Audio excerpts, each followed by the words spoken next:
The Israeli-Palestinian conflict is perhaps the most complex political issue of our time. Many have resorted to simply blaming one side or the other.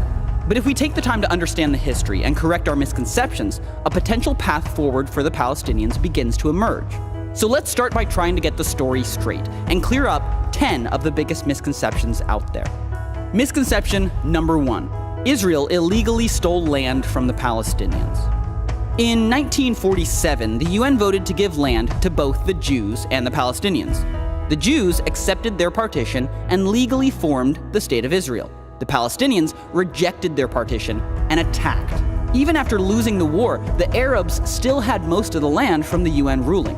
Which leads us to misconception number 2.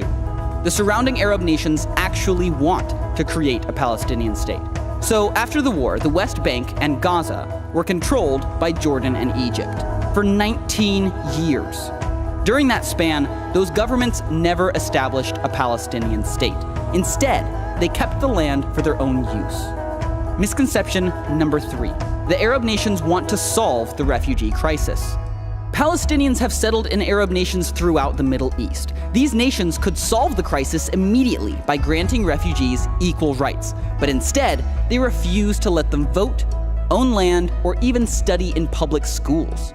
Ironically, the only country to grant them full citizenship rights is Israel, which absorbed 156,000 Arabs after the 1948 war, and even today, Arabs hold seats in the Israeli government and Supreme Court. Misconception number 4. UN efforts are helping to solve the refugee crisis. The UN did step in to provide assistance to the Palestinian refugees, but instead of using their existing agency that helps resettle refugee populations around the world, the UN created UNRWA, which labels every Palestinian as a refugee until a Palestinian state is formed within the borders of Israel.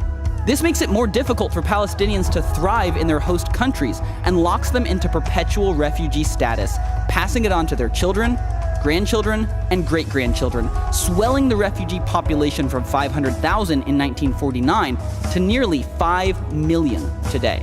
As conditions worsened, the international aid started to pour in, which, incidentally, is misconception number 5. The solution is more money. Really? Western nations have given the Palestinians a ton of aid. Even taking inflation into account, they've been given 25 times more money per person than Europe was given to rebuild after World War II.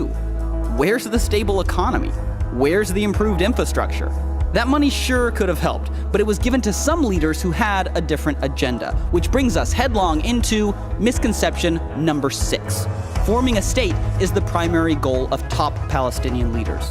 All of this international aid did go to help ease one man's suffering, Yasser Arafat. After his death, accountants hired by Arafat's own family discovered secret investments worth more than $1 billion. That income stream would be threatened if a new state was formed, which gives leaders like Arafat, or Mahmoud Abbas for that matter, $1 billion+ reasons to never actually sign a peace treaty. Which leads us to misconception number 7. Israel has a true peace partner. In the year 2000, desperate for a resolution, the Israelis elected Prime Minister Ehud Barak with a mandate to make peace with the Palestinians. Barak offered Yasser Arafat 94% of the land he demanded, except Jerusalem. Arafat flatly refused.